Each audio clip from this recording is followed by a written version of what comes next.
This Thursday is National Vietnam War Veterans Day. It's a holiday that's been in the works for a few years. It was officially added to the nation's calendar a year ago with the passing of the Vietnam War Veterans Recognition Act of 2017. Now here locally, the Yellowstone National Cemetery in Laurel will host a commemorative event to honor the service and sacrifice of all Vietnam vets.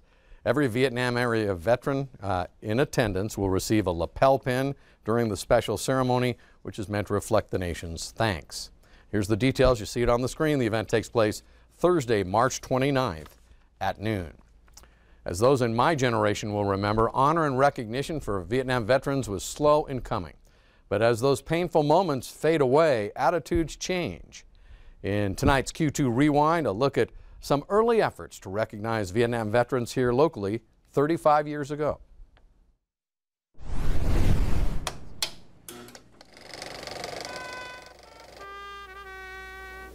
November 13th, 1982, the same day that the Vietnam Memorial was dedicated in Washington, D.C., a small local ceremony at Veterans Park in Billings honors those that served in the war. The speaker tells Q2 that what Vietnam veterans really want is a chance at getting back to life as normal. Yeah, the Vietnam veteran as a whole hopes for normalization. He's hoping for work. He's hoping for a job where he can fall back into the mainstream of society. He'd like to be like everybody else, and get rid of the stigma that has been attached to them a lot.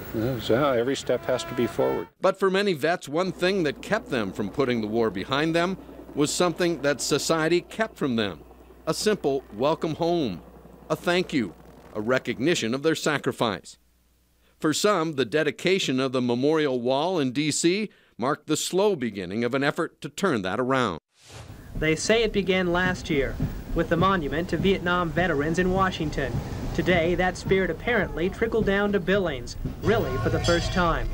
A parade, both small in size and attendance, was held to honor all vets, but it was sponsored by a group called Wives of Vietnam Veterans, and the parade's message became obvious. I feel that it's very important that we not forget the Vietnam veteran, and the veterans have had to struggle throughout the last few years to be recognized in any real way.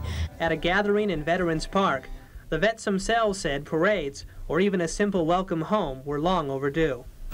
It could have happened a lot sooner. I'm not bitter over it, but I'm kind of glad it's happening. The war's over, and we want to put it behind us. And I think that the United States and the people are realizing that it was a mistake, and they're starting to amend that.